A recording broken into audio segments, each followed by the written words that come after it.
I was a professional, I would have done that already. So, why is that? You may be thinking about plummeting to your doom. I'm one of those people. You may be more focused on the fact that it's a city, yeah? And that cities are stressful, or that they're exciting. Or plummeting to your doom might be good for you because you're a daredevil, right? So today's lecture is about how the perception of these events can affect our physiology, as well as the way we think about the world, the way we feel about the world, our behaviors, and ultimately our health. So for those of you who missed it, my name's Jonathan, right, because you're more focused on something else. So chapter 13 in your book, the purpose of my lecture is to elaborate upon the chapter. If you've read it already, hopefully this helps. If not, I do suggest reading it. I'm going to gloss over some of the big stuff. The written definitions will definitely be in the book as opposed to on my PowerPoint, despite the fact that we're going to talk about it, okay? So what are some of the major concepts for today? The first is the definition of what is a stressor, right? What do we consider as a stressor, and what does the book sort of talk about as major sources of stress? What is the appraisal process? That is a cognitive process by which we think about a stressor and determine, is it something bad for us? Is it something that we can deal with, etc.? And then the stress response itself. We're going to tackle this from an emotional point of view, how our emotions can react in response to stress, a physiological point of view, which can get a bit technical. I understand that most of us are undergrads, sometimes first years. I'm not going to go too heavy into the biology. I'm going to have very specific components of the biological responses I think you should know, and I'll take as long as you would like, really, to explain the process. Also, how our behaviors can change in response to stress. Some of you may have noticed we now have the ABCs of psychology: our affect, emotion, our behavioral responses, and our cognitive responses in the form of appraisal. And then finally, how stress interacts with your health, both in terms of acute and illnesses in the case of long-term, and your susceptibility to illnesses. Okay. I tend to talk somewhat fast, especially if I'm into a topic, right? From the Northeast, just kind of how it goes. I'm sorry, it's hard to control. If I'm talking a bit too fast to get a topic, or if something I'm saying is not unclear, please feel free to stop me. I'm more than happy to elaborate, okay? So the first point, and some of you who joined me for the open house might have already heard this spiel, is what is stress? What is a stressor? Well, you can write down the definition of stress as any situation that threatens or is perceived to threaten one's well-being and tax your coping abilities. So what that means is any sort of situation that you perceive to have some kind of effect on you, right? So from like an evolutionary point of view back in the day, by that I mean a couple million years ago, you could imagine this being very, very useful for dealing with physical threats, right? For like hanging from a cliff, for dealing with confrontation, dealing with a predator, which oddly enough has a lot more relevancy than you would think. And that's what effectively our ancestors used this for, right, to deal with physical threats. But nowadays, you're not really interacting with a tiger so much unless you're in the zoo, yeah? And even then, it's behind a cage, so you're typically okay. So what kind of responses these days can lead to a stress response using the same physiological system that was originally put in place to deal with predators? Well, the book talks about a couple, the first being frustration. Right? When things don't go the way we want them to go, or the way we think they're going to go, that can be frustrating. I'm sure you can think of a lot of examples where this comes into play. For example, if you want a promotion at your job, somebody who you don't think deserves it gets it, right? That can be very frustrating and bring upon this sort of like bad feeling, right?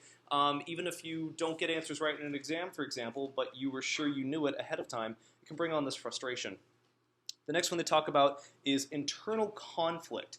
It's when two or more incompatible motivations or impulses compete with one another, right? So an example of this might be your friends wanting to do something, right? Maybe it's something that you're morally opposed to. Maybe it's something that you just don't like in general, but you feel the need to hang out with them, right? This can create some kind of internal conflict, and that can activate the same stress response as if you're in front of something that can kill you. Does it activate it to the same extent? Not necessarily, but for some people it might, which is some of the more interesting stuff we're going to cover later. Change is a big one, right? Especially in terms of life changes, right? Going through a divorce is a huge one, right? Maybe even deciding who you are as a person, right? Alternative life plans, changing your major even, yeah? Making that decision be considered a stressor. And again, the same response triggers for this as it would for dealing with a predator. And then finally, pressure. These are the four major concepts they talk about. And pressure is a really common one, right? Being in college in general, prepping for an exam, having too much going on. again, activates the same response. Now, typically, when we think about stress, we're thinking about the negative sides of things, right? Distress. It's inherently a bad thing. Not necessarily.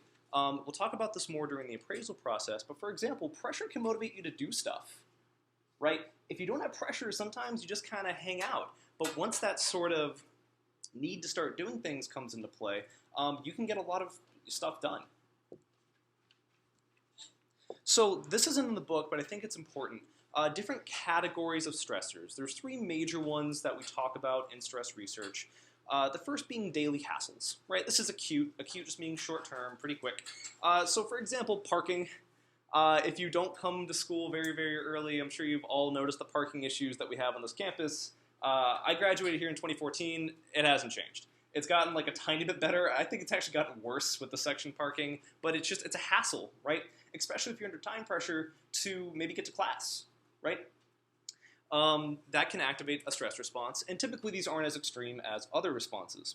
Also short-term situations. Life events are typically more chronic. Chronic meaning time, specifically long-term, okay? The idea here is that maybe you have some kind of illness, right? Or some kind of issue that you're dealing with over a long period of time. It's just an active part of your life that you have to deal with. That can bring upon stress, and the chronic responses can typically be worse and impact your health much more than the acute responses.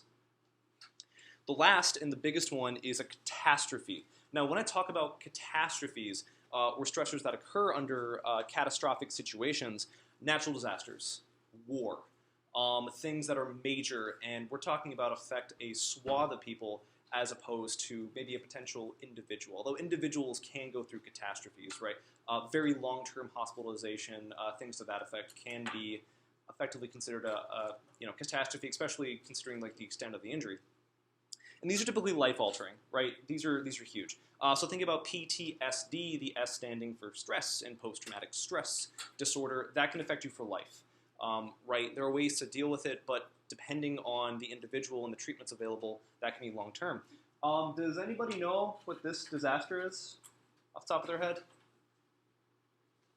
And what city that happens to be? Just take a guess if you want.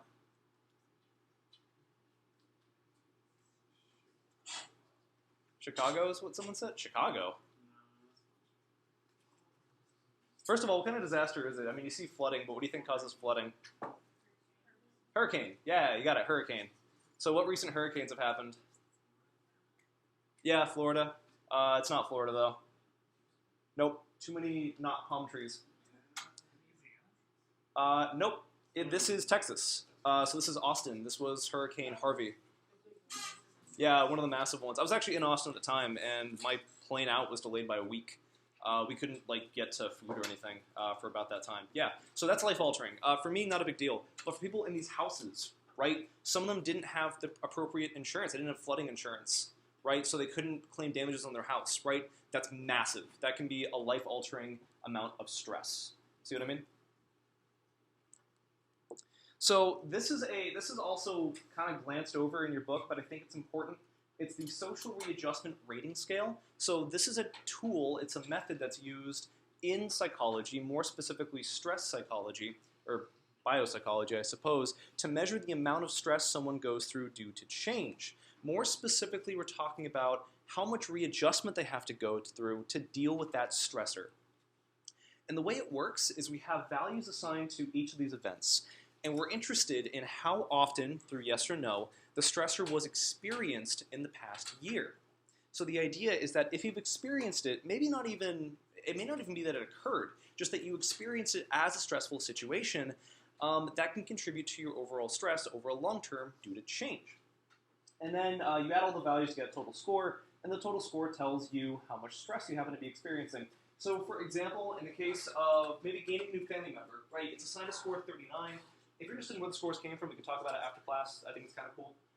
So a stress value of 39. And for a lot of people, this is a stressor, right? You have a new child. Now you have to rearrange your entire life, right? It becomes about the kid. And I can assure you that's what happens, right? You have to think about new financial responsibilities, right? Maybe your social obligations change because you now have something to take care of. This doesn't have to be a stressor. For example, it If you're from a very large family where the grandparents come in and raise kids, where the brothers and sisters come in and raise the kid, right? And you have a lot of ways to distribute out the responsibilities, you may not experience this as a stressor. It may just be sort of a minor thing that you don't even think about too much, right? So there's definitely this element of individuality, which we'll talk about in just a moment. Also, like death of a spouse. If you didn't like them, you know. So how do you add up the results, right? You add up all the different values here. So for example, if your spouse does die and it's heartbreaking, you get a 100 off the bat. And then you add up everything else that happened in the past year to get a total stress score. If your score is lower than 150, low stress, right? Pretty easygoing, pretty normal, to be honest. If it's between 150 and 300, moderate stress, noticeable. If it's above 300, severe stress. In the case of severe stress, on average, you have about a 50-50 chance of being more susceptible to illness than the average person, depending on your coping skills, right? And we'll talk about the mechanisms behind that later. But these are all examples of what is a stressor, especially in modern day. And I'm about to move on to the cognitive appraisal process. But before we do that, are there any questions about what stress is, what a stressor is, etc.? Okay. So, appraisal. The book talks about this. Again, it kind of glances over it. It discusses it right before it talks about the major types of stress. I think it deserves really a lot of investigation. So, appraisal by itself is a cognitive process. Oh, before I forget, I'm going to make up a couple test questions. What I recommend for that first section is just knowing the types of major stressors and maybe the written definitions. Those are in the book. I didn't put them on here. But just be able to like differentiate them. Like what's an example of frustration? What's an example of change, etc. Okay, so appraisal. Appraisal is a cognitive process. That means that we are interpreting information and deciding effectively what to do with it from a psychological point of view. It comes in two phases, the first being primary appraisal and then secondary appraisal, and this is what modulates the stress response. So the way this works is we begin with a stressor, right? And again, this can be anything from being exposed to a life-threatening situation, from experiencing the death of a spouse, from having just a change in your life, even frustrations, right? Like, again, parking out in the parking lot or trying to find a parking spot despite them not really being around, or having that super annoying situation where someone like pulls in right as you're about to, right? Or claims the one spot that you spent like 5 minutes looking for, right? Which to me is infuriating. That can be considered a stressor. You then go through the primary appraisal process. The two major outcomes here being, is that event a challenge? Is it something that you can overcome? Or is it a threat, something that really does sort of impact whatever it is you're trying to do? It impacts your well-being. So the example I like to use for this is a football player, right? A bench warmer, a guy who hasn't been on the field yet, right? The idea is that he's spending his first time on the field, his first big game, right? He's finally given that chance to kind of prove himself. So that can be a stressor, and everyone's sort of been in that situation, maybe not football, but in general, where it's like, oh man, what's going to happen, right? I don't know where this is going necessarily. In the case of a challenge appraisal, we're looking at the potential for growth, or we're gaining something, right? So if you were to go out in the field and all of a sudden he's pumped, he's ready to go, he's good, right? He wants to do stuff. All of a sudden he's hyper-energized because of the stress response, and he wants to get things done, right? He's probably appraising this to be a challenge versus a threat. So a primary appraisal that leads to a threat would suggest that we're going to lose something, right? There's a potential for loss here. We might not end up better off than when we went into the situation. Again, if this individual is interpreting the situation as a threat, they might go out there and think, oh no, I don't know what's going to happen. I'm freezing, right? I'm hesitant. And they may think, oh no, I don't know what's going on. This is kind of scary, right? Which again is probably pretty easy to imagine. So after you've had a threat appraisal, if you have a threat appraisal, you then go on to a secondary appraisal process, which is to say, how effective are my coping options, right? And we'll talk about coping towards the end. This idea of how can I deal with the stressor? And the outcome here is either we have an effective option or an ineffective option. In the case of an effective option, we go to low threat. So again, following this example, we have someone who gets on the field, they freeze, they're a bit sort of like, not good, but they're reassuring themselves, like, I know the plan, I know the plays, I know what's going on, I trust my teammates, right? And eventually, after maybe a few plays, things are kind of going well, that stress response kind of lowers, right? And now all of a sudden, it's not really a bad thing. It's just kind of a thing that we're doing. In the case of a high-threat outcome, we think that our coping skills aren't really effective, right? They're not going to do much for us. So you could think about this person freezing, and they forget everything, right? Their mind goes blank. Another example of this might be testing anxiety, right? If you're testing on something that you might not be interested in or not familiar with, you can just go out, right? That's kind of the idea here, that you're appraising it as first a threat, and then again as a threat that I don't really have a whole lot of options for. And a lot of this is cognitive, right? It's how we think about the situation. So in terms of the stress response itself, again, we think about things in terms of distress typically. Typically stress is a negative outcome. Although we do have this positive outcome that we refer to as eustress. The prefix eu just meaning good. So if we interpret things as a challenge, typically that turns the stress response into something positive, right? We're energized, we're moving, we're like, getting ready to deal with this situation. Versus if it's a threat, it causes a freezing and hesitation point of view, which I'll discuss in a second. Now, does that mean that all eustress is positive? Not necessarily. Again, using a footballer, right? What if he gets out there, he's active, he's good to go, but he becomes a maverick, right? He wants to be like, a showboater. He wants to go out and prove himself. All of a sudden, he's messing up the organization of the team, right? That's a potential. Distress is typically very, very bad over the long run, and we'll get to that during the biology section. Okay, so for appraisal, I would know how primary appraisal works, the outcomes. I think it's really straightforward. And maybe under what situation might somebody be going through a primary appraisal threat versus a secondary appraisal threat, etc. Okay. Any questions about appraisal? Okay, easy. So you've been ghosted.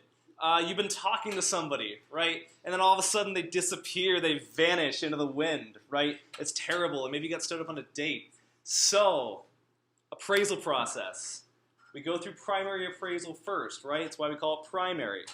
Now, how would a challenge be interpreted from this? How can you turn being ghosted into a challenge? Anybody? Would you raise your hand? You in the white shirt with the blonde and pink? I saw this. Did you raise your hand? No. How would you turn being ghosted into a challenge? Yeah, that's how it's going to go. Yeah, I'm not sure. No idea? No. Anybody? Someone just vanished on you. You're going to go do stuff. You wanted to have fun with somebody, and they're just gone. That's how it works. Some of us have done this. A lot of us have probably had this done to them. I keep calling them. Is that a challenge? So if somebody disappears, right? Go find them. Potentially. What I was thinking is you just enjoy your night anyway. Okay. Make sense? Does make sense. Yeah, you go through a stressor. And the whole idea is you wanted to spend time with somebody, have fun, right? Maybe bond over something. And now they're gone, right? So instead of thinking, man, what's going to happen next? It's like, you know what? I was hoping to go to a movie or whatever anyway. Let me call up a friend. See what I mean about eustress? It's this motivational sort of thing where it's like, I did not want that to happen, but it happened. So how do we get a positive outcome from this? Does that kind of make sense? Cool. So primary appraisal, threat. Secondary appraisal, low threat. So it's a problem, right? But it's a problem that I can sort of deal with. So how would you deal with that? Or what's an example of that? What's a potential outcome if you interpret it as something that you really don't like, it really bothers you emotionally, etc., but it's a situation that you can deal with. You do have good coping abilities.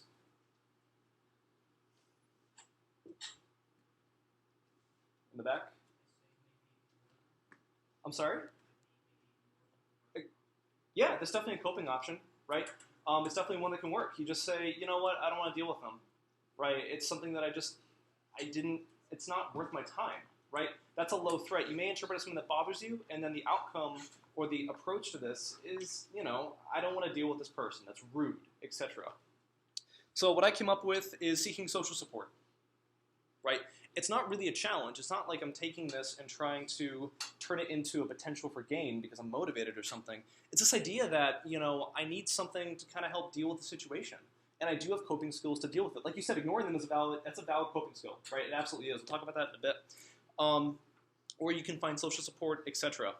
Okay, high threat. So here's the fun one. So if it's something that, again, you experienced as very negative, very impactful on your life, right? but you can't really deal with it.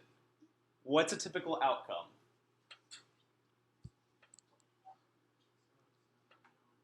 I would argue it's what you said. So I would argue is keep calling them. Honestly, I would. The idea being that I can't deal with this. I need to figure out what happened. I absolutely need to. Right? This is problematic. This is problematic. This is problematic. Right? Borderline stalker. Is that what you said? Stalker mode activated. Kind of. Right? And it can create this sort of negative feedback loop where I want them to respond. I want them to respond. I want them to respond. They're not responding. I'm going to respond more. They're not responding. Why aren't they responding? What's wrong with me? You see what I mean?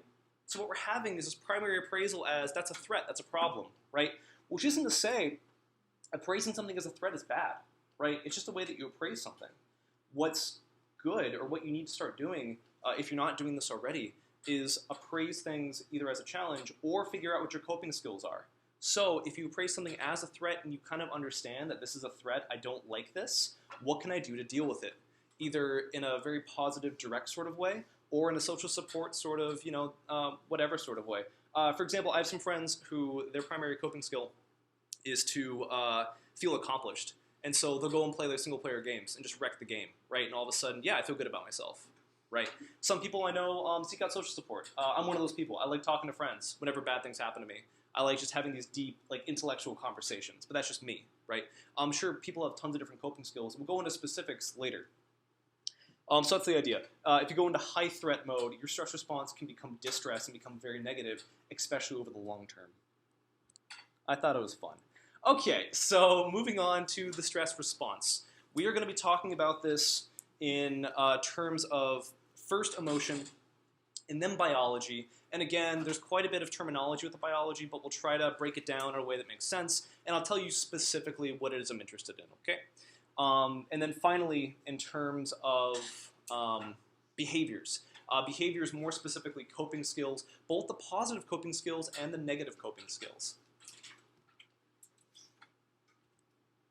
Okay, so emotional responses. One of the primary themes throughout this lecture is going to be that appraisal is always present. Okay, the way that we appraise a stressor, either as a challenge or a threat, a low threat, high threat, is going to feed into whether or not our stress response is good and positive, or potentially distressing, right, and bad.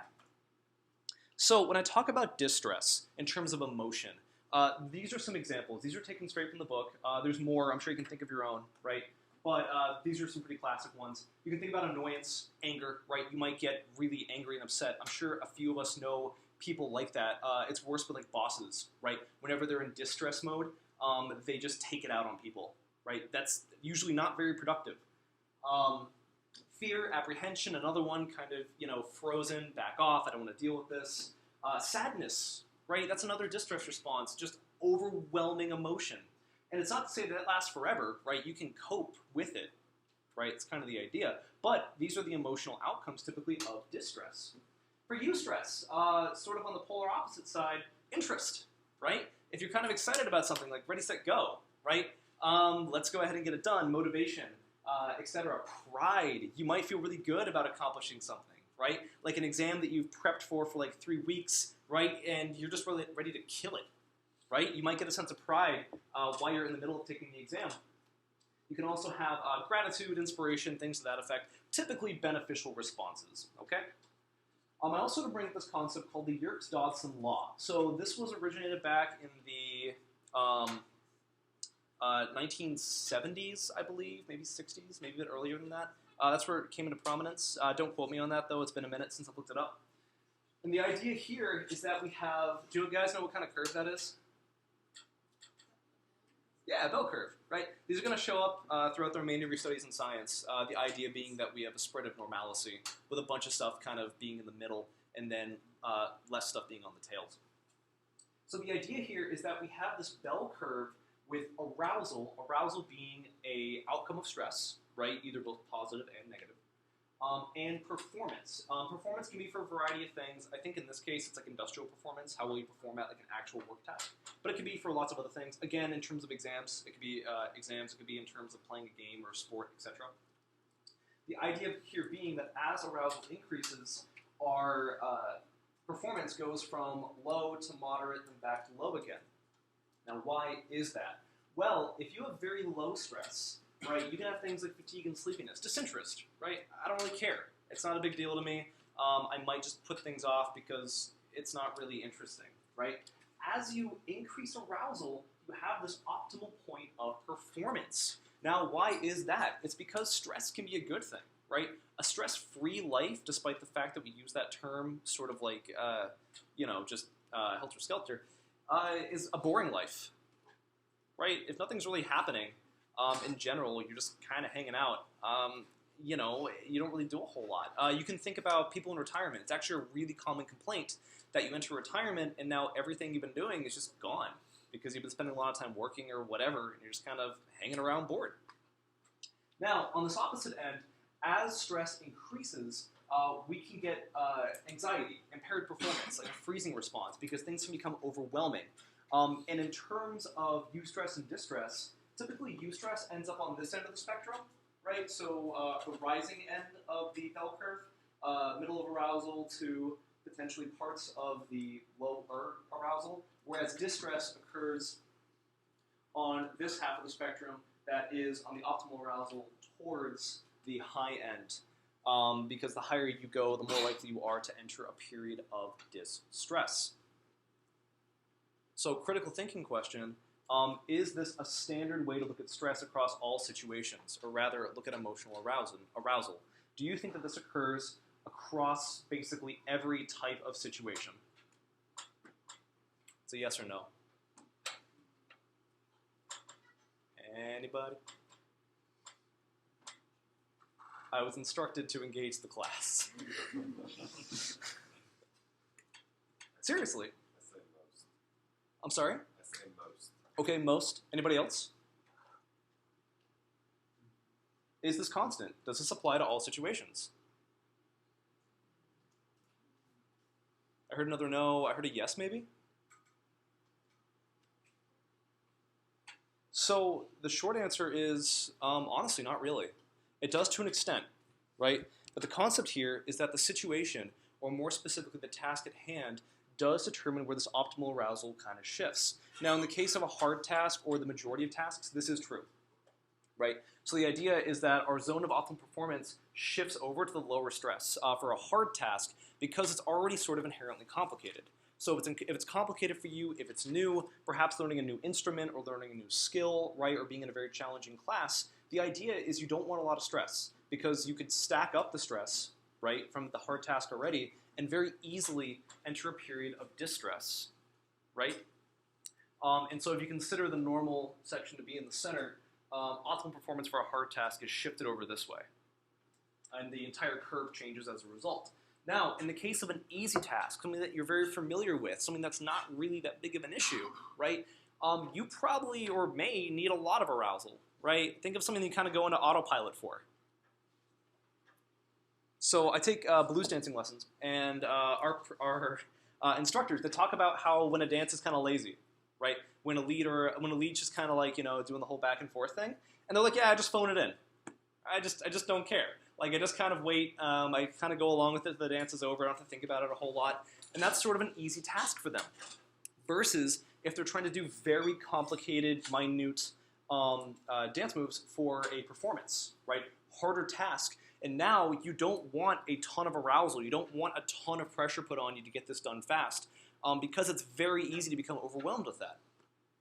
Does that make sense? Excellent. So Yerkes-Dodson law, you'll probably see it again in a variety of classes. Human factors covers it. I think cognition covers it if you decide to go down that route, etc. You might even see it in biology courses. I would suggest knowing how this works. Not necessarily the shift. I don't know if the book covers that, but how the bell curve works, this idea of a period of eustress that can enter a period of distress, and that just in general, you want moderate stress, right? You want some stress, because if you don't have any, you're just going to end up on this end of the tail quite often.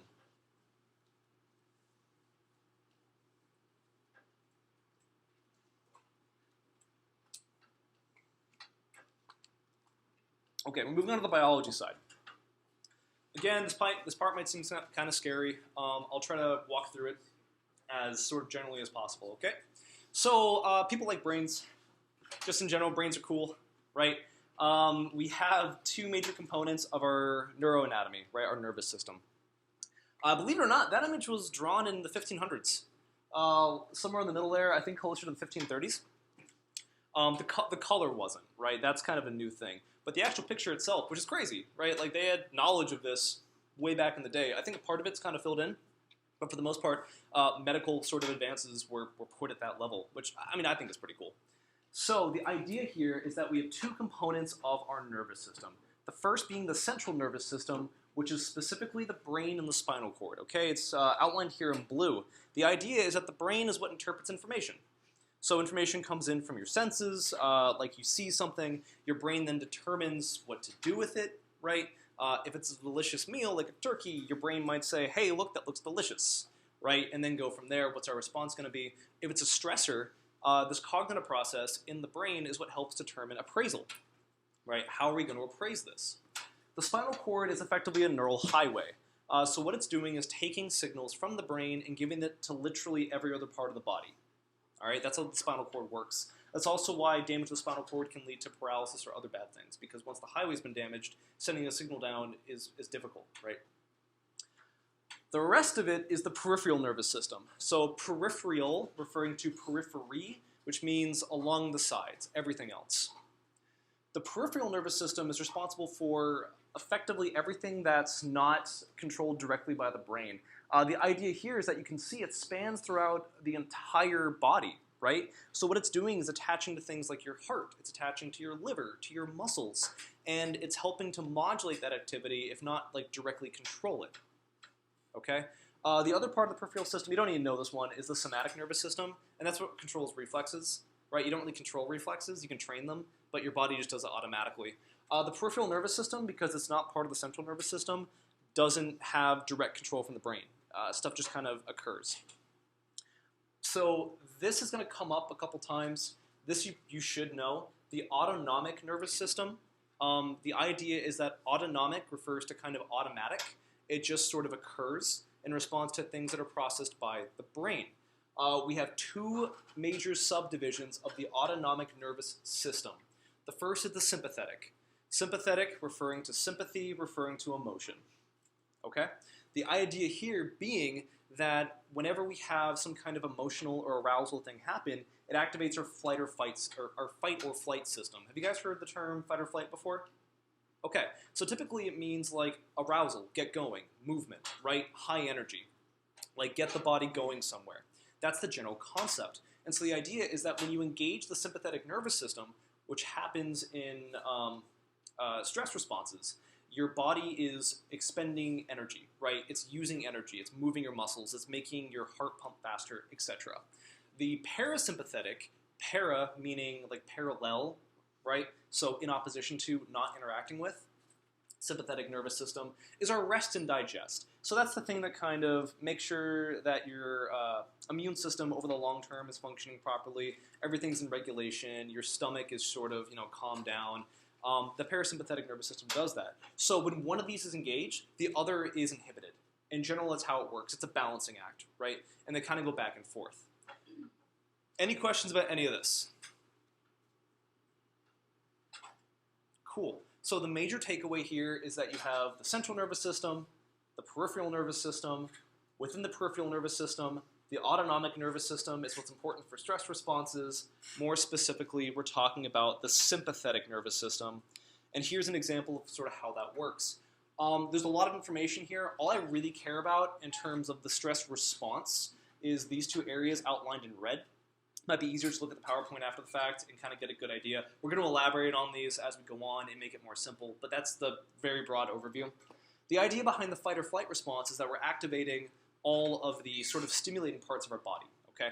In the brain, what we're doing is releasing, stimulating neurochemicals, right? Epinephrine, norepinephrine, dopamine, these things that like make you want to do stuff, increase your focus, etc. You're also going to be releasing hormones. A hormone, if you guys don't know, is just any chemical that travels to the bloodstream. So it's not being released from a nerve, it's being released, well, I guess it is being released from a nerve, but it's traveling just throughout the bloodstream. It can do a variety of things. To the adrenal glands, and we'll talk about that in a moment. And what are the end reactions of the fight or flight system? What are we talking about? Well, in the brain, you have increased alertness, right? You're more focused. In the case of a eustress response, you're focused on dealing with the stressor, right? Either directly or organizing things, etc., right? Motivation. In the case of a distress response, you might be focusing on the wrong things, right? How do I avoid this? What's the most adequate way to get out of the situation, right? You may be focusing on specifics, like in the case of a lion, how big its teeth are. Things to that effect, because it's a high threat that I can't escape, right? Etc. You're also looking at, short-term strength is one, believe it or not. So the idea is that our sympathetic nervous system, which again is traveling all throughout this body, activates our muscles, right? It doesn't turn on our muscles to make them move, but it pumps them up. It gets blood flow going. It gets the heart beating faster, etc. Also, what I think is interesting is you're increasing perspiration, so you sweat more. Anybody know why you sweat more when this happens? Athletes might know.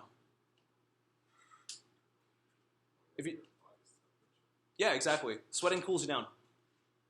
That's why. So you sweat more when you're stressed out, right? Like sweaty palms, like sweaty forehead, stuff like that. You sweat more because your body, again, is reacting as if it needs to move. And go from there. So I would know a couple of general reactions, right? And I'll cover more generally what those are at the end of this section. And also maybe some other responses. These parts are going to come up, but I'm going to elaborate here on them here in a second. Anyone need me to stay here? I think we're probably all good. Okay. So there's two responses with the stress response from a biological point of view. There's a fast-acting stress response, which is within seconds to minutes. Okay, I experience a stressor, things start changing. Okay, and again, I'm sure a lot of us have had that kind of fuzzy feeling, right? Have you ever like heard really bad news and all of a sudden your whole body changes, right? Like almost instantly. That's a short-acting stress response or a fast-acting stress response. And we're talking about, again, seconds to minutes, and it can refresh over time, but it's happening quick. So this is through a pathway known as the sympathoadrenomedullary, or the SAM pathway. It's all one word, I know. If you just know SAM, you're good, right? Because I don't want people to spell out this whole thing. But the idea here is that sympatho refers to sympathetic nervous system. Adreno refers to adrenal glands, which are those little glands that are above the kidneys. I showed them here for just a quick second. It's those guys right there. And those release chemicals that I'll talk about in a second. And medullary refers to the medulla of the adrenal gland. That part's not really important. All you need to know is that we have the SAM response, and the way it works is you're exposed to the stressor. The stressor is present, you acknowledge the stressor is present, you appraise it, your body starts changing. You then have activation of a part of the brain called the hypothalamus. The hypothalamus regulates a lot of bodily functions, not the automatic ones, but it regulates a lot of how your body reacts to things, right? Anything bolded here is what I think you should know, if that makes it easier. I'll probably ask a question or two about this on the exam, just so you know the general format, or the general mechanisms. Activation of the hypothalamus, right there in the center, I've circled it. It's a very tiny gland right there in the dead center of your brain. And the hypothalamus directly tells your sympathetic nervous system, by contacting the spinal cord, do stuff, right? The hypothalamus talks to the sympathetic nervous system, and it says, get moving, start making things more active, right? At the same time, because the sympathetic nervous system is all throughout your entire body, it contacts those adrenal glands right down above your kidneys, and that causes it to release epinephrine, norepinephrine, and dopamine. Okay. And again, these are biological terms. These are neurochemicals. Does anyone know what epinephrine does? Ever heard of an EpiPen? What's an Adrenaline. Yeah, adrenaline, right? Actually, epinephrine is another way to say adrenaline. Adrenaline and noradrenaline. I can't remember. I think it's a British term. I think British people... No, I think we use adrenaline, and people in Europe, the UK, use epinephrine and norepinephrine. But if you're in science, you just kind of, go with whatever. But they're interchangeable. So the idea is that you're contacting the sympathetic nervous system directly, and you're telling everything to get moving within seconds, right? You send a message down the spinal cord, that goes to your adrenal gland, and tells the adrenal gland, release everything else that's going to stimulate me, right? Release all of the chemicals that are going to get me moving, right? It's also why epinephrine and EpiPens have that sort of effect. Have you guys ever seen Pulp Fiction, or do you guys even know what Pulp Fiction is? The one scene where like she gets an EpiPen like right to the heart or something, and all of a sudden she wakes up. That doesn't happen. That's not real, right? But it's cool for the movie. But that's effectively what's going on, right? You kickstart everything. So that's the fast-acting response. What you should know is the SAM response, right? The SAM response is the fast-acting response. You activate the hypothalamus. That activates the sympathetic autonomic nervous system, the SANS for short. That releases epinephrine, norepinephrine, and dopamine from the adrenal gland. And don't forget that this response, the third point, is also turning on things in the brain, is turning on things in the muscles directly. That makes sense. Cool. The slow-acting response. This is what happens over the course of about 20 to 25 minutes. That's when it starts up. This can last for weeks or months. Okay? The purpose of the slow-acting response is to kick up the activity of the SAM response, of the sympathetic activity. So the idea is that if that stressor is still around in 30 minutes, an hour, 2 hours, your body is producing even more stimulation to get you out of there. Okay? The problem is that this sticks around if you think the stressor is still around. So the way this works is that, again, you have exposure to the stressor. The stressor activates the hypothalamus. Notice how the hypothalamus is activated in both systems. Okay? Through a bit of a different mechanism, it stimulates the pituitary gland to release adrenocorticotropic hormone, adreno meaning adrenaline, or adrenal gland rather, corticotropic hormone, meaning the hormone in interest is called cortisol. I'll explain in a second. The pituitary gland is right underneath the hypothalamus. It's about the size of a pea, and it regulates a lot of stuff. You guys don't know Joe Leahy, I don't think. He was a professor that unfortunately passed away, I think, back in 2016. He was part of the shooting that happened back in 2010. And he lost part of his pituitary gland, right? And that changed the regulation of his immune system, amongst a lot of other things, and you can actually take artificial hormones to deal with that, as well as a variety of other things. So, I mean, just a sort of fact for your information, you don't need to know that for the exam, but in this response, the hypothalamus activates the pituitary gland, which regulates lots of parts of the body via hormones. So, the pituitary gland releases a hormone.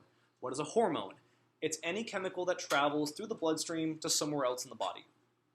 Okay? You package it up, you package the signal up, you send it somewhere else, and then it does stuff. The adrenocorticotropic hormone, ACTH for short, and there's images of this in the book too, travels via the blood to the adrenal gland, the exact same place that the SAM pathway takes you. It then releases cortisol.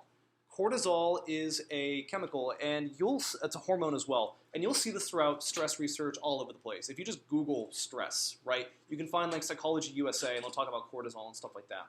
Cortisol is a hormone that attaches to the heart. It attaches to the blood vessels, attaches to muscles, everything. And what it does is it says, make that sympathetic activity even stronger, right? Whatever I'm dealing with isn't taken care of yet, so make sure that it keeps going. What's the problem with this? Again, if the perception of a stressor is still around, you don't turn off the stress response. So why is this bad? Well, again, if you're with a physical issue, right, like you're working out or you're climbing or a physical altercation, whatever, right, you want this, right? This is what you need to kind of keep your body active. But what if you're stressed out because of final exams?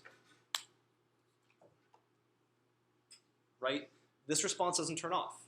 This response keeps going. It's not meant to last that long, but it does because our body is built that way.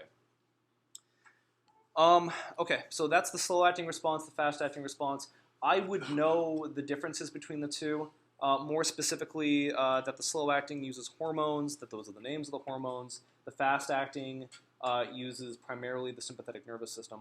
And more specifically, that the slow-acting response releases cortisol. Cortisol is the massive one here, and what cortisol does. Okay? If nothing else, just learn this. Is it ridiculous? Yes. Is it effective? I think so. The idea is that you have the brain. In the slow-acting response, the brain releases ACTH. ACTH activates the adrenal glands. The slow-acting response releases cortisol. The fast-acting response releases adrenaline. And that then does all of these things. Increased heart rate, high blood pressure.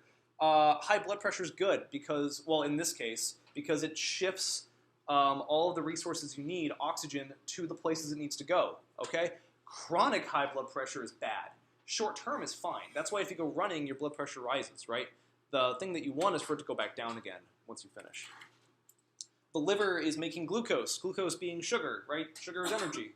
And then, again, we have a decrease in this parasympathetic nervous system. So your stomach stops digesting things at sort of the capacity that it was doing previously. Because that's not what we're interested in, right? We're not interested in our stomach anymore. We're interested in our muscles, right? And that's how this works. So if nothing else, learn this.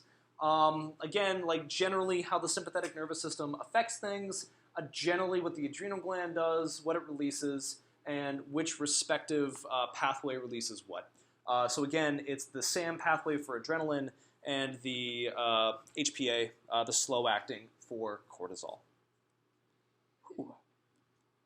Okay, so the book also covers something known as the General Adaptation Syndrome, or GAS. What is GAS? Well, it is a known phenomena that measures a change in physiological activity after long-term exposure to stress. I've covered this just a tiny bit. The idea being that you can break up the stress response into 3 unique categories.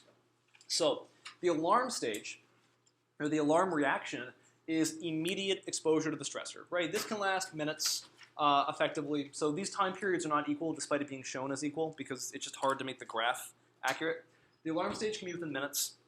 And the idea here is, oh man, there's a stressor. Let's deal with it, right? Fast-acting response, okay? So alarm stage associates with fast-acting response.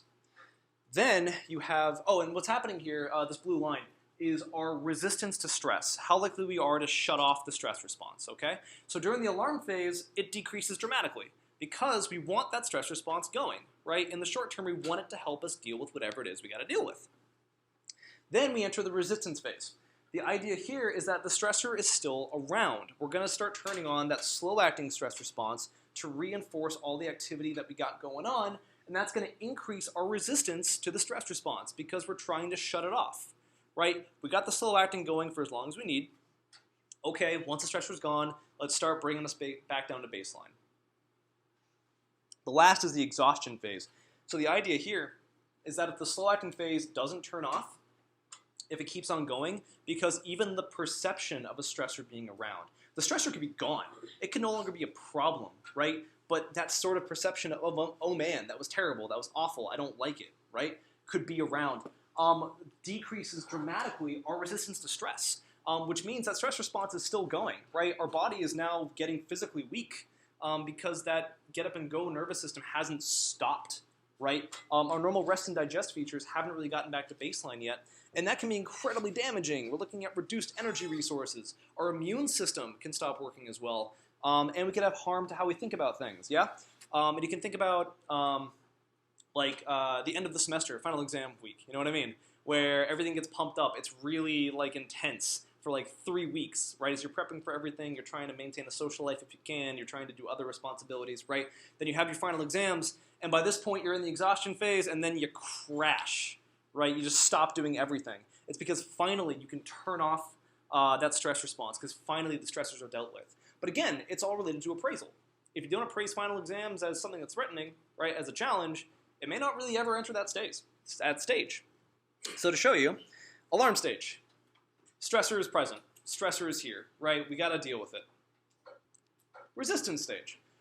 Maybe in the case of a eustress response, in the case of a challenge, it's dealt with. It's gone, right? Your stressor is no longer a problem. You're fine. You've become more resistant to the stress response. You're returning back to baseline, and you're becoming stable.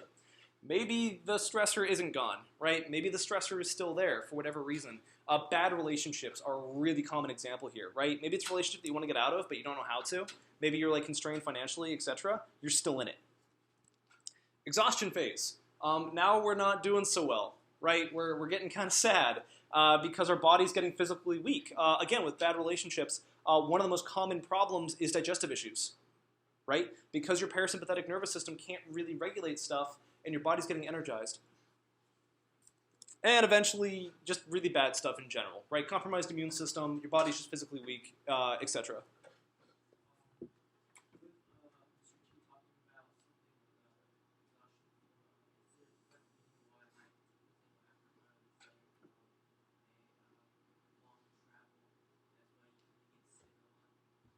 Hold on. I heard exhaustion, and then long travel, and then I heard Sam.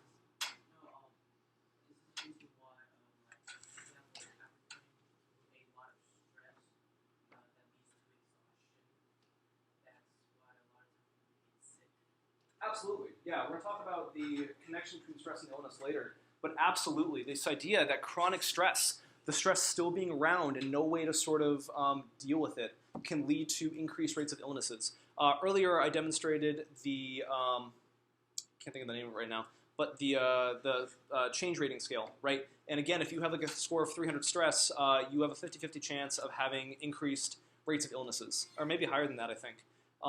So yeah, absolutely.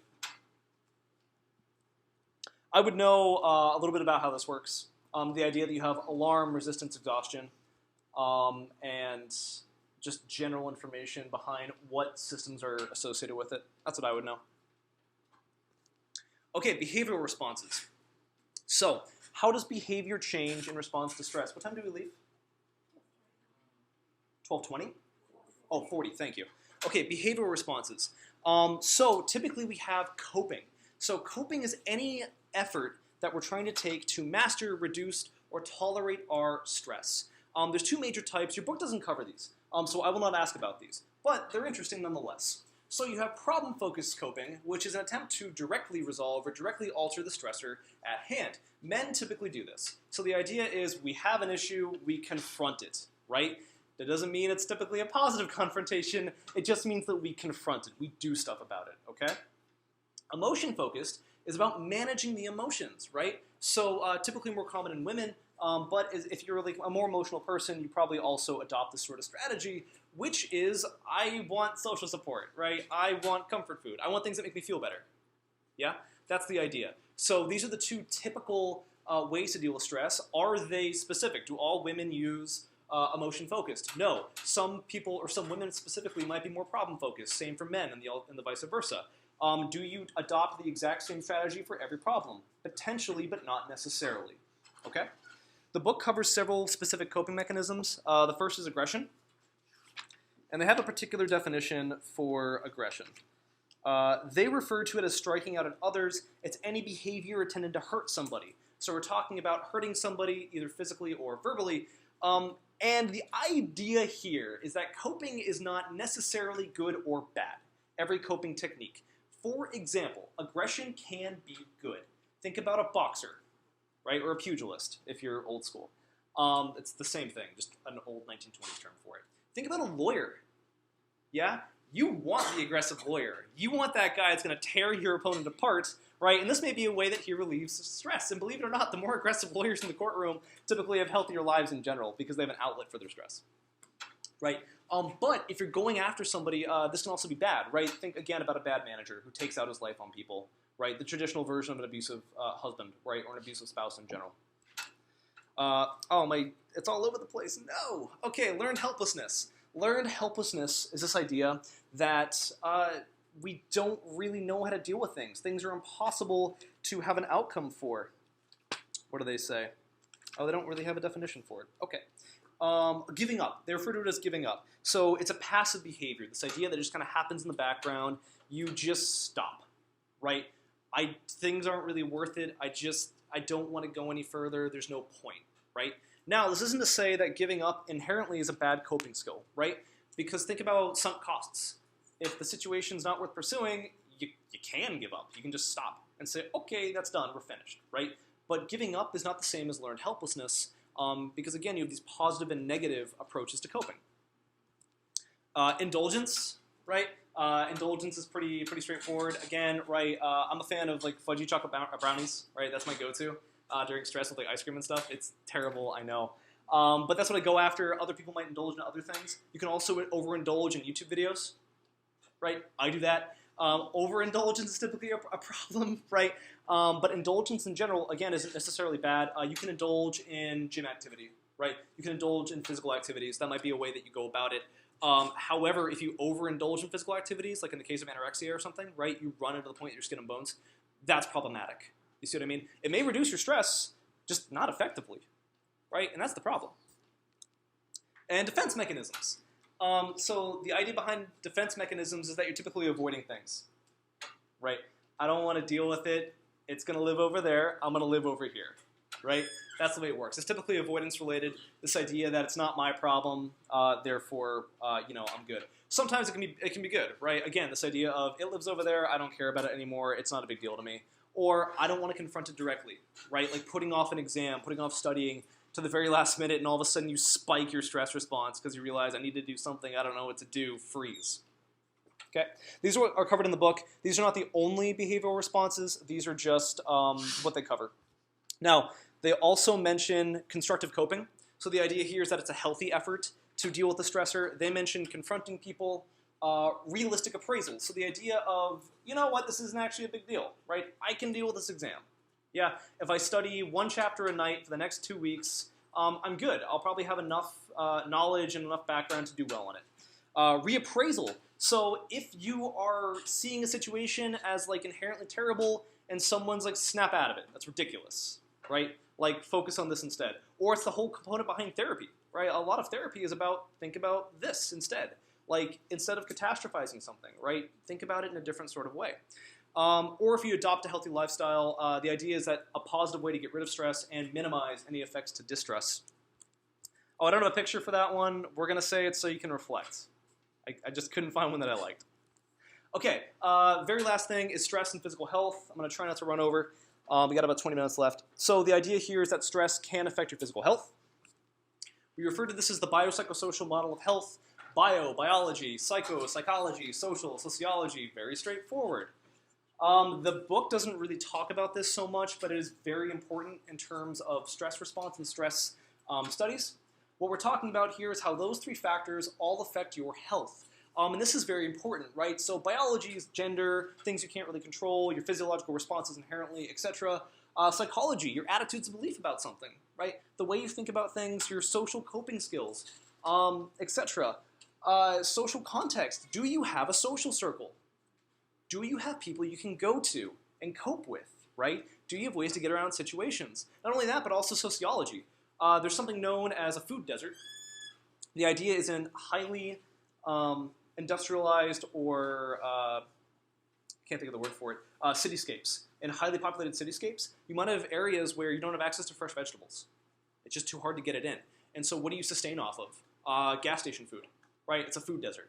Like, you're just kind of sustaining off of whatever's there, right? That's a sociological sort of issue that sometimes you can't even control. And all this contributes to health. Traditionally, we think about biological sources of health, right? You are sick, therefore symptoms.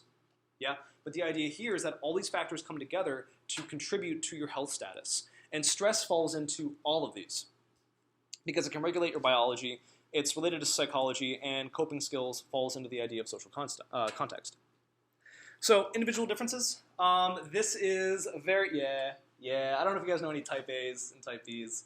My type A friends are very much like this. The idea is that individual differences do come into play when determining stress responses. Type A personality, if you guys have ever heard this term before, type A's are typically very controlling, they're time urgent, let's get things done. My sister-in-law is very much like this. She deals with problems up front, and if you don't do whatever it is you have to be doing, she'll force you to start doing it, right? That's just how she is as a person. Type B's.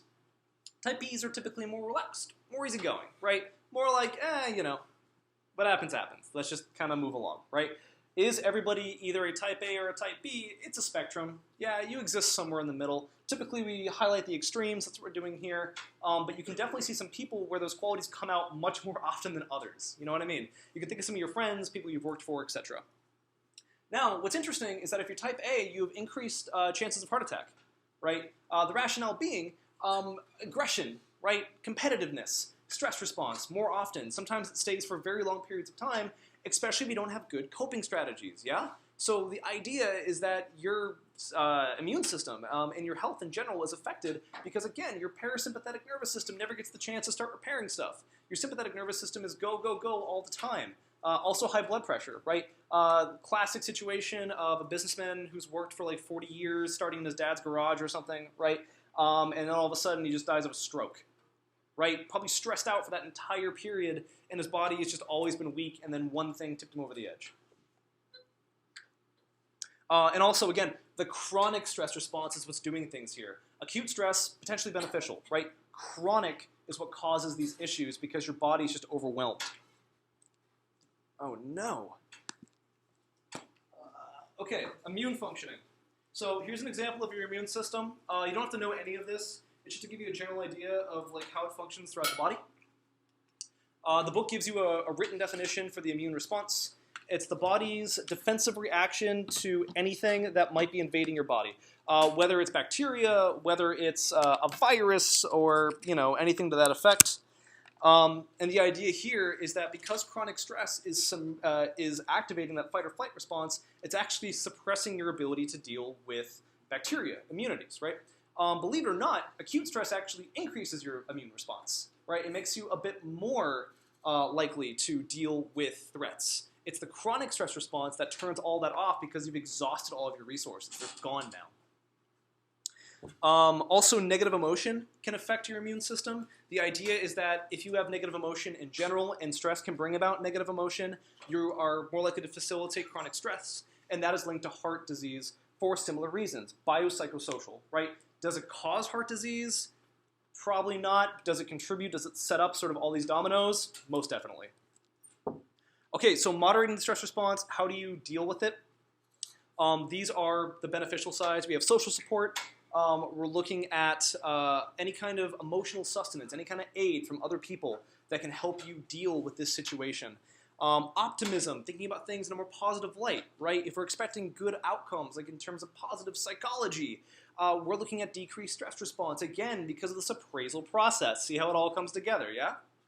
We also have the mindset of what is a stressor, and that is either stress is debilitating. It's something in general that I don't like. It's bad for me. Or it can be enhancing, right? And again, over the long term, it can be very debilitating. But if you have this idea, this focus, that stress over the short term can be enhancing, and I'll have to deal with it so it doesn't get to the long term, that can be very good for you. Okay, again, this isn't in your book. This part is. I would learn about the moderation, these 3 points. But this graph isn't. I think it's interesting. Chronic stress over time will increase your stress symptoms and decrease your health. You can enter a recovery phase. These are different approaches to recovering from health. A recovery phase basically gives you a spike they'll give you effectively a spike in the short term in response to stress, but over time you slowly kind of come down. Again, and after finals, typically this is what happens, right? You crash, and then over, like, in some cases, weeks, right? It slowly goes back to normal. But again, if you're, like, focused on how bad you did in your finals, that stress response can stick even during your vacation. Or if you have to go on a family vacation you don't like, right? See relatives for the holidays you don't like, things to that effect, that chronic stress response can stay, and that's awful. So find good coping skills. Resistance, the idea here is that we're dealing with stress, okay, it's fine, we're dealing with it. It's at a peak, okay, fine, the stressor's gone, let's go ahead and bring us back down to baseline.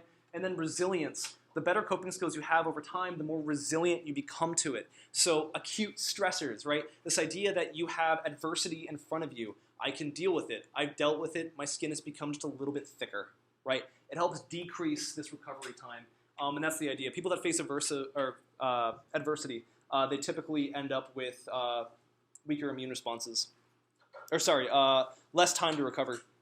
Okay, really quickly, reappraisal. So the book covers this. I think it's very, very relevant. The idea is that a man named Albert Ellis back in the 70s said that we have this concept called elective coping, right? You feel the way you think. And then came up with rational emotive behavioral therapy. The idea is that traditionally we have some kind of stress response, and that leads to a bad emotional thing, right? But if we change the way we appraise things, that can change the outcome of the stress response. Again, this is the sort of objective of a lot of therapies. This concept that I'm not going to think of this as a ending sort of situation. This isn't as terrible as potentially I think. Here's the reasons why. Okay, I can deal with this. I have the resources to, right? Whether it's sort of your internal way of thinking about it or your coping skills, etc. And the more resilient you get because of dealing with these effects in a positive way, the better you are with dealing with these long-term stress issues. He also talks about catastrophic thinking. In this case, it's an unrealistic, pessimistic view of the world, which is to say, calamity. Yeah? Again, a classic example. I've broken up with my boyfriend, the world's over. I've broken up with my girlfriend, I don't know what to do with my life, right? It's gone, right? I lost my job. I can't keep moving on, right? Catastrophic thinking, you have to find a way out of it. That's the way it works. And the idea is to reduce catastrophic thinking with this idea of making things a little bit more rational, reducing that emotional response to a stressor.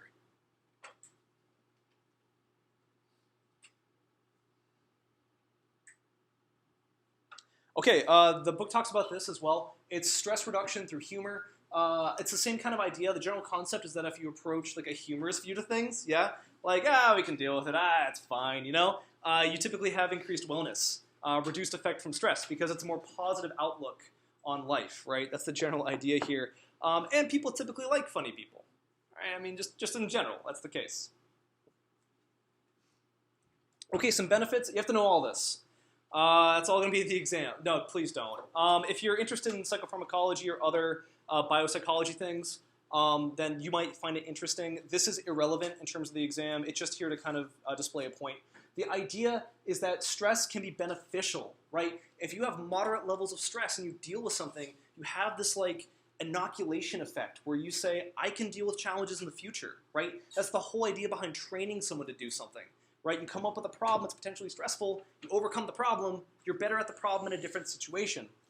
You also have increased resilience because of that, and you do have biological benefits, and that's what I'm trying to show here. If you have acute stress, you actually have a better immune response. The idea is that if you have stress, you get ill or sick, right? Like very shortly, you receive a vaccination. The vaccination's actually more effective, right? Weird, but it's because in the short term, your immune response actually gets boosted to deal with things like cuts, infections, etc., right, to get you moving.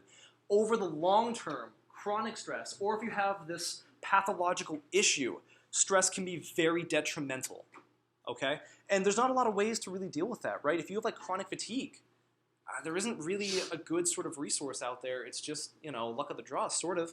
And that's the concept here, that you have these short-term stressors that work along with whatever the situation is, whatever your biology is, and that can produce either a beneficial response or potentially a harmful response.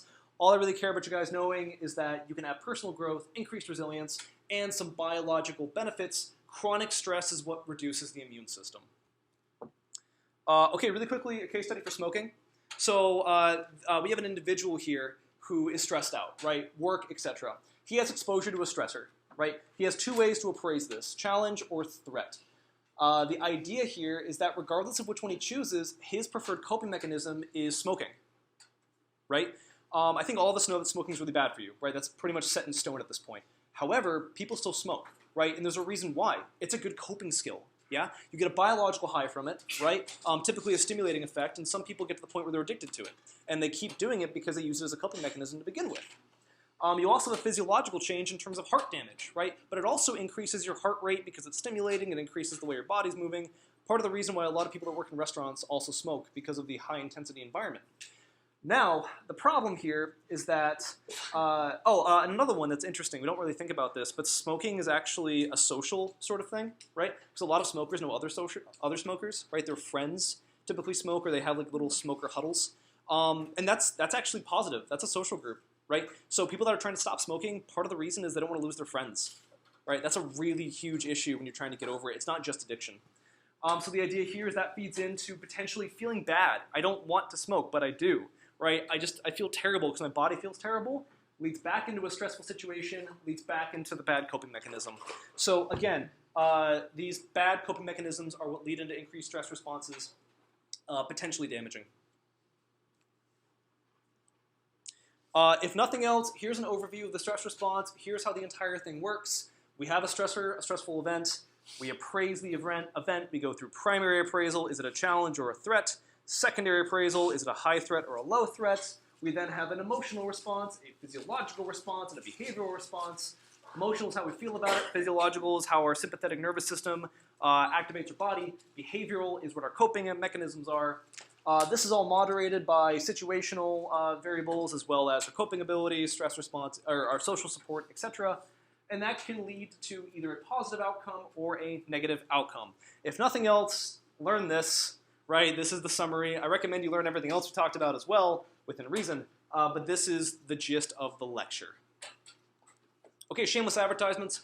So if you like this kind of stuff, Stress and Illness is an excellent class. We have a new study up called The Money Game. We're going to recruit, I think, about 150-ish people starting maybe next week, the week after. So just keep an eye out for it. Online only. You don't have to take it from. You can just take it from home, right? As long as you have a laptop. Okay. So really quick before you guys leave, I have a lot of these. There's a lot less of you than I thought. I printed 120. If you want to fill out like 4 or 5 and give me good reviews, that's cool. Otherwise, just be honest about it. I'll stop the knob though. Are there any questions, comments, concerns? Oh, I need to send you guys some of that